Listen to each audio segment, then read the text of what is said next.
Muy bienvenidos al canal. Primeramente quería empezar este video para explicarles el porqué de mi ausencia de este par de semanas que no he tenido participación, digamos, en el canal de YouTube.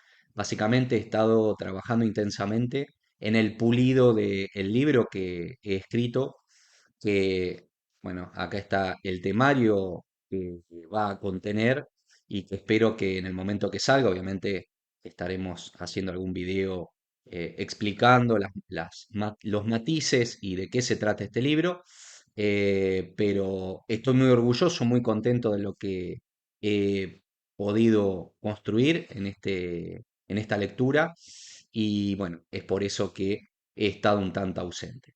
Dicho esto y aclarado, vamos a pasar a hablar del tema de hoy, que es un tema que ha surgido en los últimos meses con mayor preponderancia o mayor importancia debido a los eventos que hemos tenido negativos en la renta fija corporativa local, eh, con los vaivenes de celulosa, de generación mediterránea, de Aconcagua.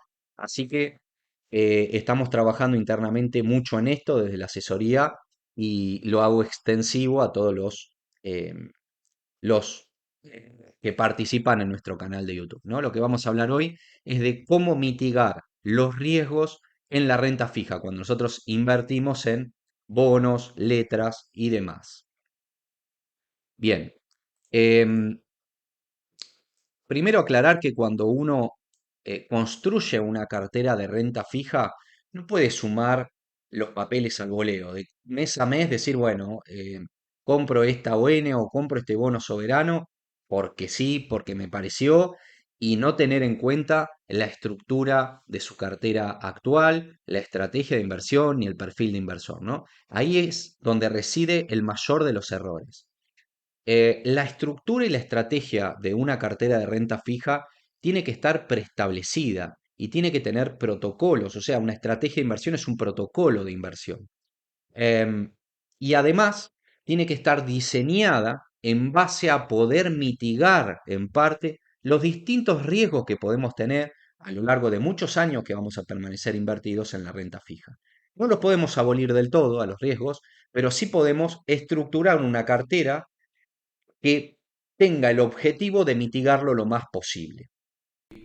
Déjame invitarte, si querés formar parte de la comunidad de RGG y acceder al servicio de asesoría y las distintas herramientas que tenemos para ofrecerte, escribinos a el mail que figura en pantalla, asesoresrgg@gmail.com, que te vamos a estar contando de qué consta el servicio y qué alternativas de vinculación tenemos con los tres brokers que trabajamos, YOL, Balance y Bull Market, como así también las alternativas de asesoría externa. Te dejamos un videito también, allá arriba el link, para que accedas y puedas ver de qué se trata de manera completa el servicio que ofrecemos. Te esperamos. Los riesgos más comunes que vamos a comentar y a tratar son estos cuatro. El primero es el riesgo de crédito. ¿Qué es el riesgo de crédito? Básicamente la probabilidad de impago que tiene nuestro emisor, ya sea el Estado o un Estado o una empresa, que incluso en el caso de ser corporativo, o sea, de ser una empresa, una obligación negociable, también está el riesgo de quiebra. El segundo punto que vamos a tratar es el riesgo de concentración. Esto lo vemos muy frecuentemente en carteras de clientes que están muy concentrados o tienen un gran porcentaje en un solo emisor, ya sea el Estado Nacional o una provincia o bien una empresa dentro de la renta corporativa. Esto se ve muy frecuentemente en hiperconcentraciones, por ejemplo, dentro de renta fija corporativa en YPF. Otro riesgo es el riesgo país, ¿no? Este que ven acá como cuarto, que básicamente es el riesgo inherente que va a tener todo el mercado local de renta fija ante determinadas vicisitudes que podemos tener a nivel local, ¿no? Y por último, el riesgo tasa, que, digamos, eso es en base a la volatilidad que tienen los bonos respecto a la modificación de tasa. Ustedes saben que cuando las tasas aumentan, o sea, si las TIR expanden, el precio en el mercado secundario de los bonos van a caer, ¿no? Entonces, ¿qué podemos hacer para mitigar este riesgo tasa? Bueno, ahora vamos a pasar a tratarlos punto por punto, de qué se trata y cómo mitigarlo. para que, como dijimos al principio, dejen de sumar activos al voleo, sino que lo hagan, por lo menos a partir de ahora empiecen a pensarlo de esa manera, bajo una estrategia y una estructura de cartera determinada y bajo el objetivo de mitigar los distintos riesgos que podemos llegar a tener en la renta fija. Vamos al primer punto entonces, que es el riesgo de crédito. Ese riesgo de crédito básicamente es el riesgo de impago que tiene el emisor, ya sea un Estado o una empresa, ¿sí? Ya sea renta fija soberana o renta fija corporativa. Todo activo de renta fija tiene inherentemente cierto riesgo de impago. O sea, ningún emisor está exento de en algún momento tener problemas de pago. Pero hay distintos niveles de riesgo. Obviamente, no es lo mismo invertir en una empresa que tiene ratios de deuda súper solventes, con buena liquidez, con cuentas prolijas, que en uno que tiene una deuda pesadísima, que con el EBITDA prácticamente no llegan a pagar los intereses. Obviamente, los riesgos son absolutamente diferentes. Por lo tanto, más allá de que siempre existe el riesgo, bueno, no siempre es el mismo. ¿Cómo debemos evaluar el riesgo de crédito de manera simple y sencilla? Bueno, principalmente nos podemos agarrar o apalancar de la calificación crediticia de las calificadoras de riesgo. Y acá hago una aclaración. En Argentina, en lo personal, esto no lo hago extensivo, sino que esto es una opinión personal, considero buena calificación crediticia o perfil conservador, si quieren verlo de alguna manera, toda emisión que tenga doble A más o triple A. De ahí para abajo, eh, a mi parecer, o a través del análisis comparativo respecto de las perfiles de las calificaciones crediticias respecto a los ratios de deuda, me parece que no podemos llamar perfil conservador una emisión A más o A, ¿no? En el mercado local. Aclarado esto, bueno, además de la calificación crediticia, obviamente podemos evaluar los ratios de deuda. Los ratios de deuda básicamente nos van a decir respecto a esa empresa y mirando los balances, qué tan fuerte, qué tan intensa es su fortaleza financiera respecto a la solvencia y a la liquidez. Otra cosa que tenemos que tener en cuenta, obviamente, dentro de lo que es el riesgo de crédito al conformar nuestra cartera, es nuestro perfil propio. Si somos conservadores, moderados o agresivos. Y acá hago un gran hincapié. Uno cuando es conservador prima la conservación del capital respecto a el retorno potencial que podemos tener. Cuando es agresivo, digamos, acepta o tolera un riesgo mayor en pos de buscar retornos potenciales mayores. Ahora, obviamente, si nosotros vamos a una ON, por ejemplo, que tiene una TIR del 15% y es un perfil agresivo per se, sabemos que nos estamos exponiendo a un alto riesgo de impago, ¿sí? Si somos conservadores y vamos a una de 15% y nos ponemos mal y nos enojamos cuando incumple o impaga, bueno, el problema es nuestro, ¿sí? ¿Por qué? Porque estamos siendo conservadores, pero estamos buscando tasas que solamente hay en el perfil agresivo. Entonces, hay que ser muy claros respecto a qué perfil de inversor somos. Si somos perfiles conservadores, a esas emisiones que son endebles crediticiamente y nos ofrecen una TIR del 15, del 20%, ni las miren, ¿sí? Es así de sencillo. Entonces, en base a eso, ¿cómo mitigamos el riesgo de crédito?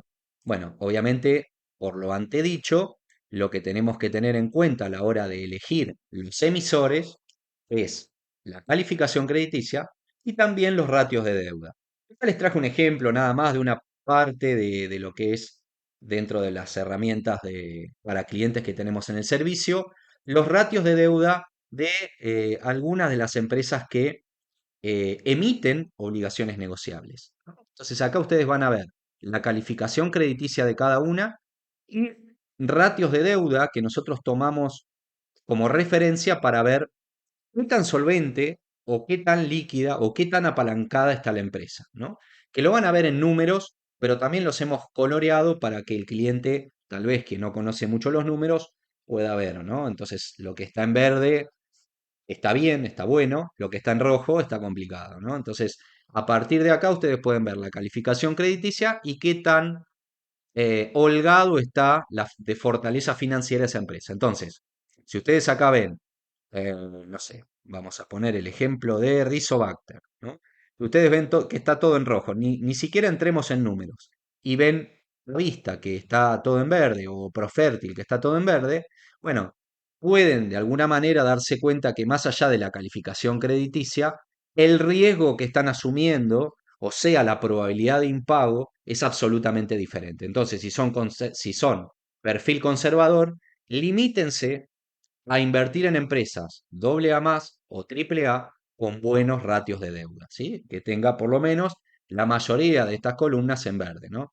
No vamos a entrar en detalle porque esto ya lo hemos explicado en videos anteriores, qué implica o qué significa cada ratio de deuda, pero siempre ténganlo en cuenta eso a la hora de invertir. Si quieren mitigar el riesgo de crédito, bueno, obviamente reduzcan el porcentaje de cartera que tienen en perfiles moderados o agresivos. Segundo riesgo, riesgo de concentración. Bueno, este es un error que vemos muy común eh, dentro de los clientes de la asesoría. Vemos carteras de renta fija donde hay un gran porcentaje alocado, ya sea en un emisor, ¿no? Ya sea, por ejemplo, el Estado Nacional, carteras que tienen solo bonos soberanos, distintos bonos, puede ser el AL30, el GD35, el AL35, pero en definitiva el emisor es el mismo. O dentro de la renta fija corporativa lo vemos muy frecuentemente en una sobreexposición a YPF, ¿no? Que es la empresa tal vez de las que más emisiones tiene, con TIR bastante tentadora según en relación a su riesgo, y a veces vemos que hay carteras hiperconcentradas en esta empresa. Como así también a veces vemos hiperconcentración en sectores, por ejemplo, carteras que están conformadas solamente por eh, obligaciones negociables de energética, ¿sí? Tecpetrol, Vista, YPF, Plus Petrol, pero nada de otros sectores. Entonces, acá también estamos muy concentrados en un solo sector. Eh, ¿En qué se basa esto? Bueno, en que más allá de que la empresa o el emisor que sea puede ser muy solvente, no está exento que en algún momento pueda haber alguna vicisitud que afecte la capacidad de pago de este emisor. Y si nosotros estamos muy concentrados en uno solo o en dos, bueno, puede pasar que nuestra cartera, ante esa afectación particularmente en un solo emisor, afecta intensamente a nuestra cartera. Entonces, ojo con la hiperconcentración en uno o pocos emisores, como así también en un solo sector. Por ejemplo, si nosotros tenemos todas petroleras y mañana, o sea, hay una sobreoferta de petróleo en el planeta, no importa, como ejemplo, el sector obviamente se va a ver perjudicado. Entonces, si tenemos todo en el mismo sector, nuestra cartera va a caer intensamente, ¿sí? Entonces, lo fundamental en este punto para evitar el riesgo de concentración es la diversificación, no solo en distintas empresas si invierten en obligaciones negociables, sino también en distintos sectores. No concentren la cartera en uno o muy pocos emisores o en uno o muy pocos sectores. Bueno, ¿cómo mitigar el riesgo de concentración? Dentro de lo que ya hemos hablado, vamos a ver algunos ejemplos.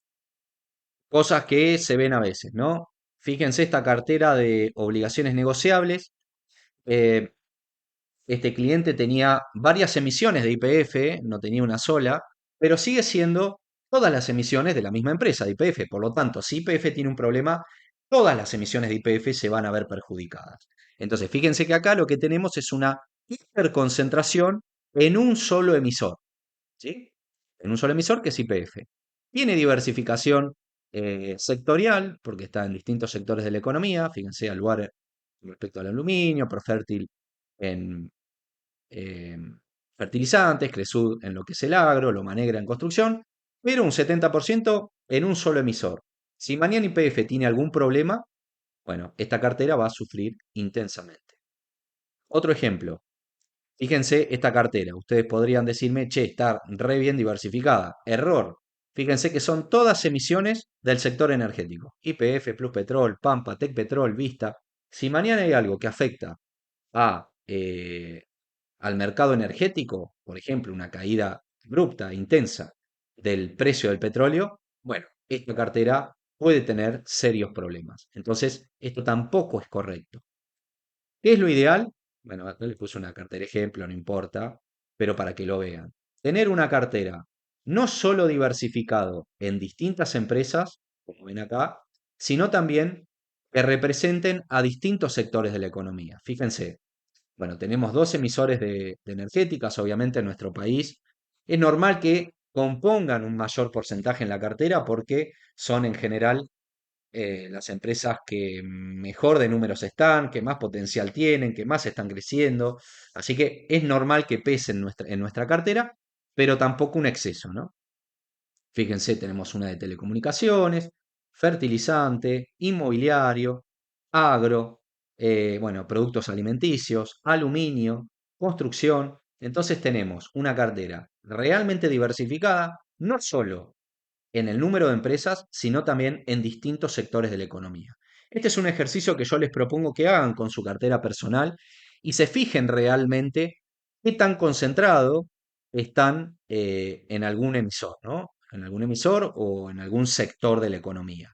Y traten, por lo menos de acá en más, de ir construyendo una cartera más parecida a esta que hablamos, ¿no? Diversificada en distintos emisores y distintos sectores de la economía. Otro riesgo que debamos tener en cuenta, y tal vez hay opciones para mitigarlo, es el riesgo país, ¿no?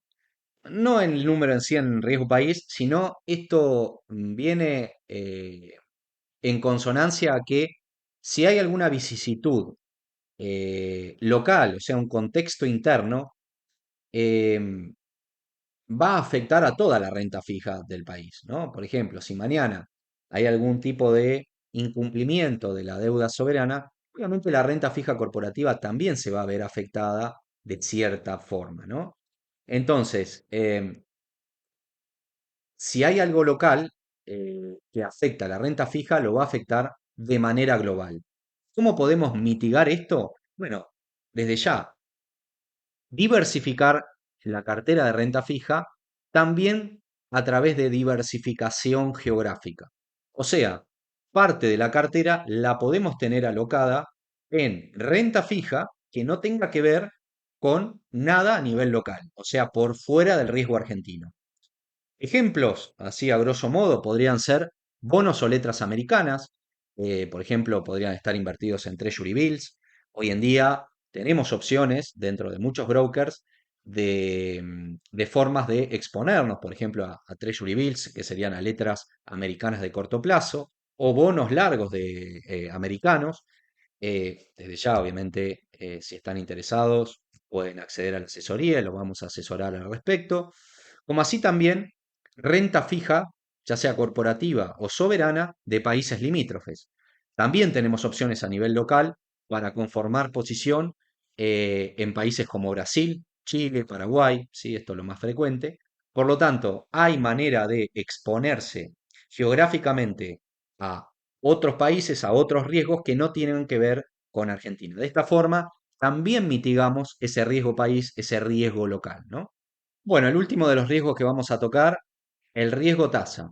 Ustedes saben, ya esto lo conocen, que la TIR y el precio son o tienen una relación indirecta. ¿Qué quiere decir esto? Que cuando las TIR suben, el precio de ese bono baja. O en realidad, al caer el bono, la TIR sube. Y al aumentar de precio el bono, la TIR baja. ¿No? Es inversamente proporcional. ¿No? Entonces, ¿qué pasa acá? ¿Cuál es el riesgo de tasa? Que nosotros estemos invertidos en un bono, en un determinado bono, no importa, y que las tasas eventualmente aumenten. Supongamos, la Fed, ¿sí? Que es el Banco Central de Estados Unidos, decide aumentar tasas.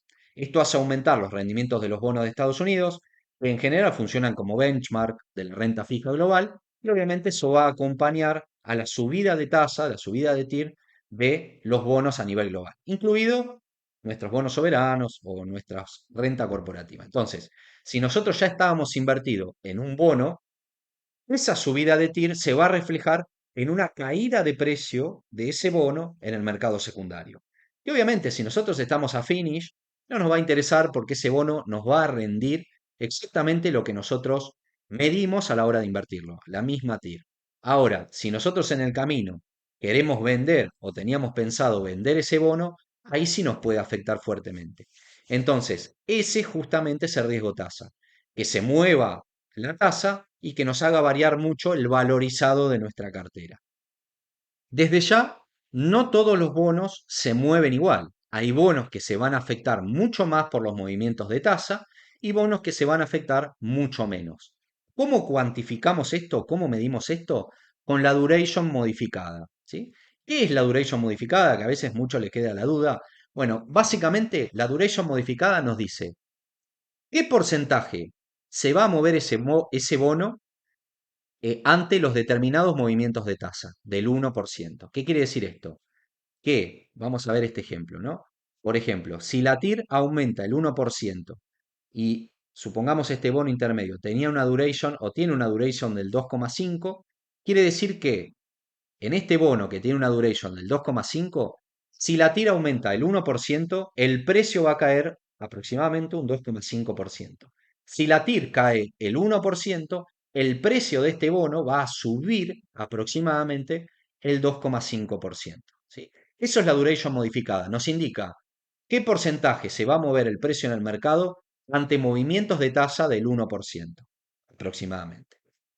Bien, otro concepto que tienen que saber de esto, que eh, la duration es una relación directa con el vencimiento. ¿Qué quiere decir esto? Que los bonos, cuanto más largos sean, cuanto más prolongado sea su vencimiento, más alejado esté, la duration va a ser mayor. Y, obviamente, los bonos que tienen mayor duration son más sensibles a la tasa. ¿Qué quiere decir que son sensibles a la tasa? Que tienen mayor volatilidad respecto a los movimientos de tasa.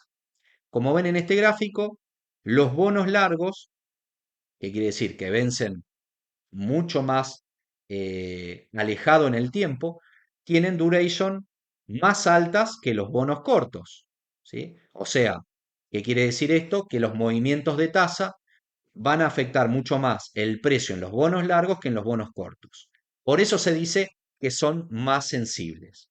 Por ende, cuanto más largo el vencimiento del bono, mayor es su duration y mayor su sensibilidad. Por lo tanto, si nosotros solo invertimos en bonos largos, que en general tenemos o nos ofrecen una tasa mayor, una TIR mayor, debemos que saber que también nos estamos exponiendo a un mayor riesgo tasa. O sea que con pequeños movimientos de la tasa, con pequeños movimientos de la TIR al alza, los precios en el mercado secundario pueden caer intensamente, ¿sí? ¿Cómo mitigamos el riesgo tasa, no? Vamos a lo importante. Esto es algo que muy pocos inversores tienen en cuenta hasta que uno se los postula y ahí empiezan a pensarlo de otra manera. Bueno, básicamente lo que nosotros proponemos es lo que se conoce como estrategia en escalera o de laddering, que tiene varias virtudes. Primero, mejora la liquidez por flujo de vencimientos escalonados. Esto básicamente se basa en tener vencimientos escalonados año por año.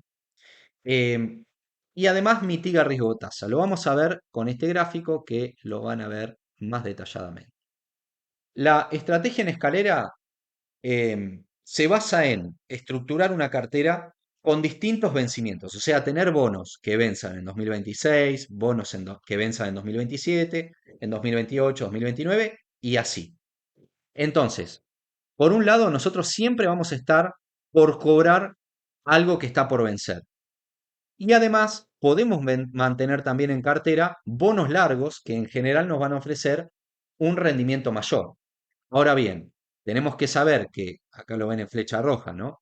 La sensibilidad de los bonos, cuanto más largo, mayor va a ser. O sea, ante pequeños movimientos de tasa, los bonos largos van a caer más intensamente que los bonos cortos, ¿sí? Entonces, ¿qué nos permite esta estrategia de escalera? Supongamos que suben las tasas de interés, ¿no? Entonces, toda nuestra cartera, o sea, todos los precios de nuestra cartera van a caer. Pero obviamente los bonos que vencen dentro de poco van a caer muy poco porque son poco sensibles y los más largos van a caer mucho más intensamente. Ahora, Esto nos permite que cuando nosotros cobremos los bonos que van venciendo, ese capital lo podamos reinvertir en un bono largo, supongamos acá 2034, a mejores tasas, o sea, a las tasas actuales más elevadas de ese momento, ¿sí? Entonces, eso es lo que nos permite a nosotros hacer esta estrategia de escalera.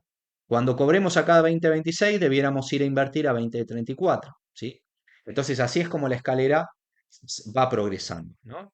Acá lo ven con esta flecha, cuando nosotros cobremos los cortos, nos vamos a los largos, ¿sí? De esta manera nos permite tener una exposición a bonos largos, pero mitigando el riesgo tasa. Acá les pongo un ejemplo, ¿no? O sea, esto lo hicimos la semana pasada, pero les va a servir. Estas son ONs de alta calificación crediticia que ponemos como ejemplo, con su vencimiento que está por años en colores.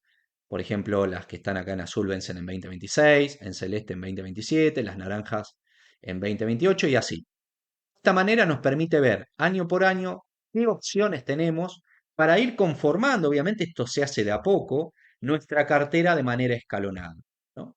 Desde ya, es lógico que los vencimientos más cortos nos rindan menos que los vencimientos más largos, pero a veces vale la pena, en principio, em, ir en detrimento de cierto punto de retorno potencial, pero estructurar una cartera que nos mitigue el riesgo tasa. Si nosotros nos circunscribimos a ir solo a bonos largos buscando TIR elevadas, si mañana tenemos una elevación de la TIR o una elevación de tasas en el mercado, nuestra cartera va a sufrir muy fuerte porque los bonos largos son los más sensibles.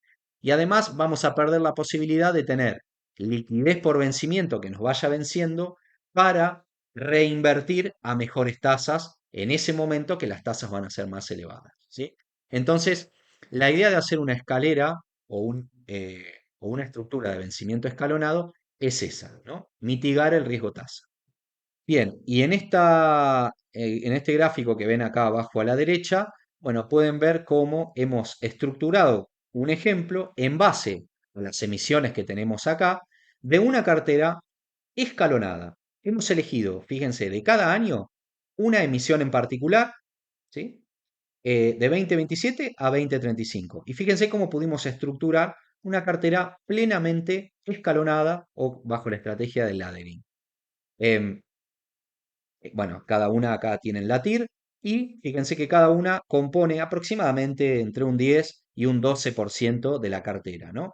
Pero con vencimientos escalonados. O sea que en cada año vamos a tener el vencimiento de una de las emisiones que compone nuestra cartera, ¿sí? Y además de eso, fíjense que hemos diversificado en empresas. Fíjense que ninguna empresa se replica, o sea, tenemos por cada año un emisor diferente y además hemos diversificado por sectores. Tenemos el sector energético, el sector aeroportuario, el sector del agro, el sector inmobiliario, por lo cual es una cartera que está diversificada por emisor, por sectores. Mitigamos el riesgo tasa también haciendo la estrategia escalonada y es de esta manera como tenemos que pensar de manera global nuestra cartera, ¿no? No invertir al voleo, sino tener una estructura y una estrategia determinada a la hora de construir nuestra cartera de renta fija. Como conclusión, bueno, empezamos la charla diciendo que el riesgo no lo podemos abolir, lo cual es real, no podemos abolir el riesgo, pero sí podemos mitigarlo, ¿no? ¿Cómo lo mitigamos? Bueno, a través de lo que hemos ido hablando en esta entrega. Por un lado, el riesgo crédito lo mitigamos haciendo una buena elección respecto a las calificaciones crediticias y ratios de deuda. De esta manera tendremos emisiones de empresas o estados con bajo riesgo de impago. Diversificar geográficamente para disminuir lo que es el riesgo país, ¿no? Cualquier vicisitud que haya a nivel local que no nos afecte íntegramente la cartera. De esta manera podemos estar invertidos en renta fija de países limítrofes o de Estados Unidos. Diversificar emisores y sectores, esto para reducir el riesgo individual de emisor, ¿sí? Y también diversificar en vencimientos para mitigar el riesgo tasa, haciendo esa estrategia de laddering o en escalera. Por lo tanto, fíjense que no son cosas complicadas de llevar a cabo, pero hay que tenerlo en cuenta y ponderarlo a la hora de estructurar tu cartera de renta fija.